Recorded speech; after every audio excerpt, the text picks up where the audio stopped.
Dainik भास्कर.com presents the visionaries. ये कहानी है एक ऐसे इंसान की जो अपनी समस्या को सीधे देश के प्रधानमंत्री तक ले गया, जिसने अपने तर्क और हौसले से इंदिरा गांधी तक को प्रभावित किया, जिसकी काबिलियत देख खुद धीरू भाई अंबानी ने उसे बुलाया, जिसकी हिम्मत और लगन से बुरे वक्त और कठिनाइयों ने भी हिम्मत हार दी।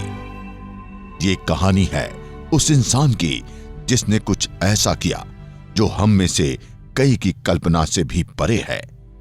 पर कहते हैं ना कि ये आपका विजन ही है जो आपकी दुनिया दूसरों से अलग बनाती है, बेहतर बनाती है।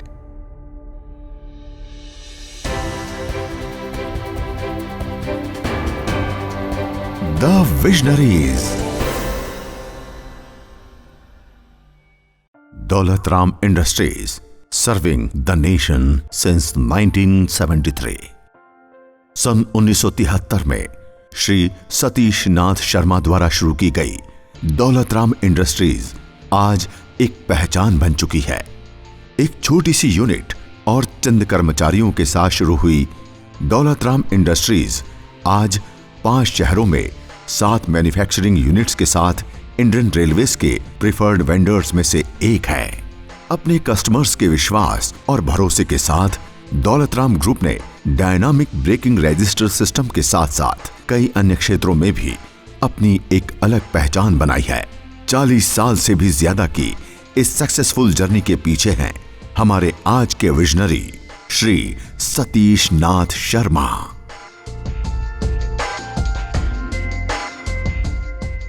सन 1955 10वीं कक्षा में आए कम मार्क्स और पिता के आगे न पढ़ने की बात से नाराज होकर घर से मायानगरी मुंबई में किस्मत आजमाने निकले इस नवयुवक को डेस्टिनी मध्य प्रदेश के भोपाल ले आई।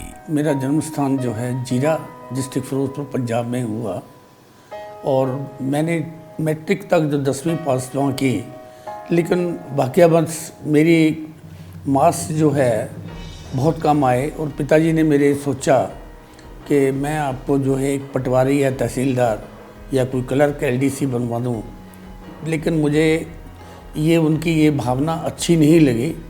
तो मैंने अचानक अपने आप को सोचा कि मुझे तो पढ़ना है, मुझे बड़ा आदमी बनना है। उन दिनों में फिल्म इंडस्ट्री में देवानंद वगैरह इन का बहुत जोश था और मैंने सोचा मैं बॉम्बे जाऊँ। बॉम्बे जाने के लिए मैं पंजाब मेल में विदाउट टिकट बैठ गया और लेकिन रास्ते में जर्नी में मुझे एक कंट्रैक्टर मिले सरदार जी। उन्होंने मुझे बोला कि वहाँ बम्बई जाके क्या करोगे, तुम पढ़ो, अभी पढ़ना चाहते हो तो मेरे साथ चलो। मुझे उन्होंने भोपाल उतार लिया। भोपाल में मुझे उन्होंने एडमिशन दिलवा दी और बीएचएल में मुझे एंट्री भी दिलवा दी, उन्होंने नौकरी भी करवा दी। और नौकरी के साथ साथ मैंने अपनी स्कूलिंग कंप्लीट करी, 11th करी यहाँ से। फिर 3 ईयर डिग्री कोर्स में मैंने बीएससी पार्ट 1 किया यहाँ पे। पार्ट 1 करने के बाद मुझे इंजीनियरिंग कॉलेज में एडमिशन मिल गई। सवेरे 9 बजे कॉलेज आता था और शाम को 5 बजे या 4 बजे मैं आता था वहाँ कॉलेज से और रात को 10 बजे ड्यूटी जाता था। उस सवेरे 6:30 तक मेरी ड्यूटी रहती थी। ड्यूरिंग सर्विस पीरियड 100% एफिशिएंसी काम किया। मैंने मैनेजमेंट को कोई ऐसा मौका नहीं दिया क्योंकि मैं दिन को पढ़ता हूँ, रात को नौकरी करता हूँ। अगर किसी टाइम किसी की वजह से कोई क्रेन ऑपरेटर भी नहीं होता था, मैं क्रेन भी चला लेता था। हर तरह का मैं काम कर लेता था। दिन में इंजीनियरिंग की पढ़ाई और रात को बीएचईएल में नौकरी, ये सिर्फ सतीश शर्मा की मेहनत और ईमानदारी ही थी जिसने उन्हें इस मुकाम तक पहुंचाया। मैं इलेक्ट्रिकल इंजीनियर मैंने पास करने के बाद कोइंसिडेंटली यहाँ बीएचईएल की इंसिल इंडस्ट्रीज़ डिक्लेयर हुई थी और मैंने उसमें अप्लाई कर दिया इंसिल इंडस्ट्रीज़ के लिए। लेकिन क्योंकि मैंने ऑलरेडी बीएचईएल को 9 साल का बॉन्ड दिया हुआ था और बीएचईएल ने में मिस्टर MS पद्मनाभन थे एग्जीक्यूटिव डायरेक्टर, उन्होंने मुझे चार्जशीट किया कि तुमने डायरेक्ट कैसे अप्लाई कर दिया डायरेक्टर ऑफ इंडस्ट्रीज़ को। एक जज्बा था, एक जुनून था और जिद ऐसी कि खुद की फैक्ट्री खोलने को अप्लाई करने के लिए मिले नोटिस का जवाब उन्होंने खुद न देते हुए उस समय की देश की प्रधानमंत्री इंदिरा गांधी के हाथों दिलवाया। मैं दिल्ली पहुंचा। मॉर्निंग जीटी एक्सप्रेस उन दिनों में दिल्ली में 5 बजे पहुंच जाती थी। तो मैंने स्टेशन पे अपने आप तैयार होने के बाद मैं सीधा प्राइम मिनिस्टर हाउस गया और उनके चीफ सिक्योरिटी ऑफिसर थे मिस्टर मल्होत्रा, उनसे मैंने मुलाकात की कि मैं प्राइम मिनिस्टर को मिलना चाहता हूँ। उन्होंने मुझे रीज़न पूछा क्यों मिलना चाहते हो। मैंने अपनी इंट्रोडक्शन पूरी दी। उन्होंने इंदिरा जी से अंदर जाके पूछा कि ये मिलना चाहते हैं आपसे। उन्होंने मुझे अलाउ कर दिया। मॉर्निंग का टाइम था 7:15 बजे। प्राइम मिनिस्टर पूजा करके आई थी, बाहर निकली जैसे पूजा घर से तो मेरे से उन्होंने पूछा कि आइए भाई क्या काम है। मैंने कहा काम ये है कि मैं नौकरी करता हूँ BHEL की, मैं इंजीनियर हूँ और मैंने ये अप्लाई किया डायरेक्टली और BHEL ने ये मुझे चार्जशीट दी है और चार्जशीट का रिप्लाई मेरे पास तो नहीं है, तो आप मुझे इसका बताइए मैं क्या जवाब दूँ BHEL को। तो हंस के मुझे पूछती कि आपने गलती की, आपको सज़ा मिलनी चाहिए। मैं क्या मैंने कोई गलती नहीं करी, मैं समझता हूँ मैंने कोई गलती नहीं करी। तो कहती है आप क्या चाहते हो, क्या आपका क्या जवाब है। मैं क्या अगर मुझे इंसुलिन इंडस्ट्री मिल जाती है, आप रिकमेंड करती हैं, तो एक तो मैं नौकरी छोड़ूंगा BHEL से, एक इंजीनियर की वैकेंसी होगी वहाँ पे क्रिएट, उसके बाद मैं इंडस्ट्री शुरू करूँगा, 10 इंजीनियर को नौकरी दूँगा। क्या इससे मैं कंट्री के अनएम्प्लॉयमेंट को ख़त्म नहीं करूँगा। तो दूसरा मेरे पास उन्होंने क्वेश्चन किया, ठीक है मैं तुम्हें परमिट करती हूँ इंडस्ट्री लगाने की, BHEL को रिकमेंड कर दूँगी कि आपको प्रोत्साहन किया जाए, लेकिन आपके पास पैसा कहाँ है, आप तो नौकरी करते हो, एक छोटे आदमी हो। मैंने हंस के जवाब दिया, मैडम मुझे वो दिन याद है जब आपने रेडियो पे नेशन को ब्रॉडकास्ट किया था, आपका पहला सेंटेंस ये था कंट्री के लिए, तो uplift the poor community of the country I am nationalising the bank. मैं छोटे लोगों को उठाने के लिए बैंकों को नेशनलाइज कर रही हूँ। बस मेरा ये क्वेश्चन था प्राइम मिनिस्टर को।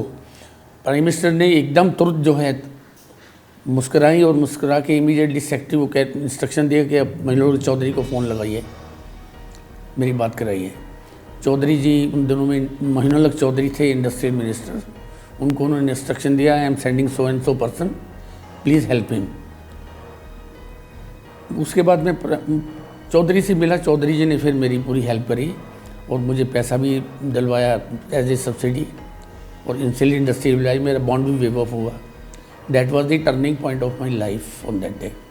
अपने आत्मविश्वास और साहस से देश के प्रधानमंत्री तक को प्रभावित कर देने वाले इस युवा इंजीनियर ने आखिरकार सन 1973 में दौलत राम इंडस्ट्रीज की नींव रख दी। क्योंकि मेरे अंदर एम्बिशन था, मैं देश को धोखा देना नहीं चाहता था, नौकरी के पीरियड में अपना इंडस्ट्री का लगाने का काम नहीं करना चाहता था। मेरे दिल में खुद घृणा हुई, मैंने नौकरी से त्याग पत्र दे दिया।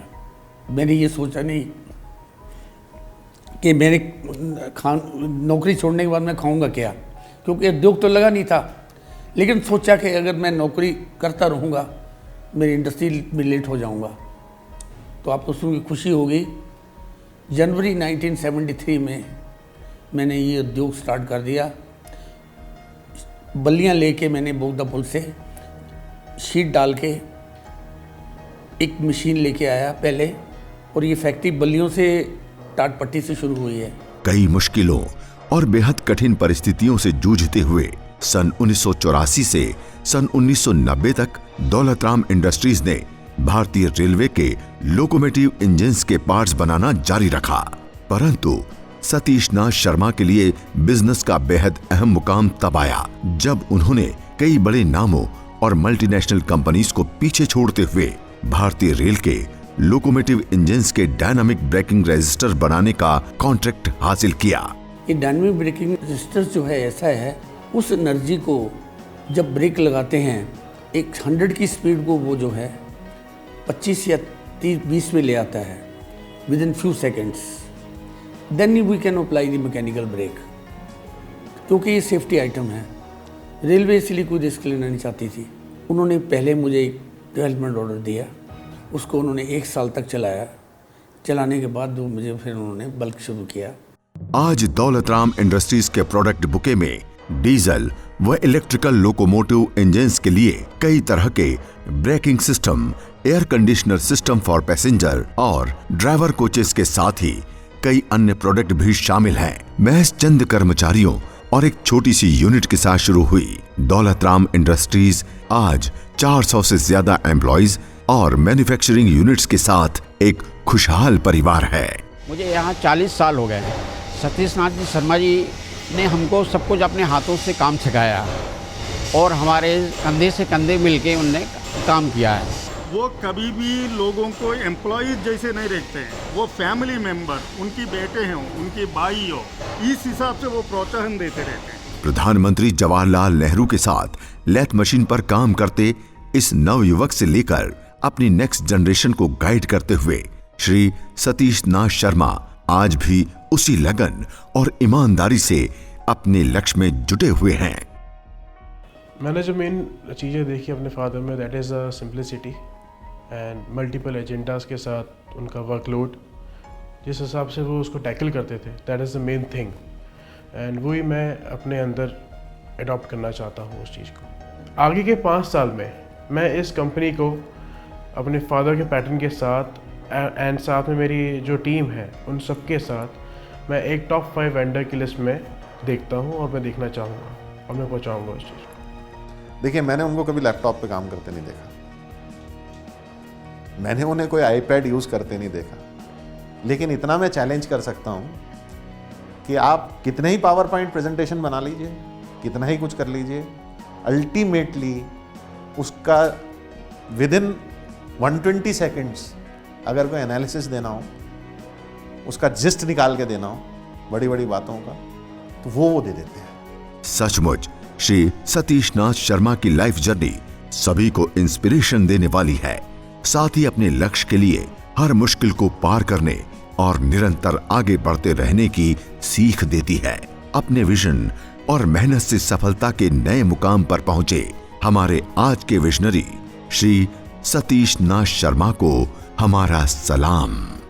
सक्सेस स्टोरी मेरी ये है कि मैं हमेशा अपने आप को बैलेंस होकर चलता हूँ और मेरी आने वाली जनरेशन को भी ये सीख है, जो काम करो दिल से करो, कभी भी घबराओ मत कठिनाई आने पे, और पीछे मुड़ के मत देखो, आगे देखो, और अपनी मंजिल आपकी जो है आपकी सक्सेस है।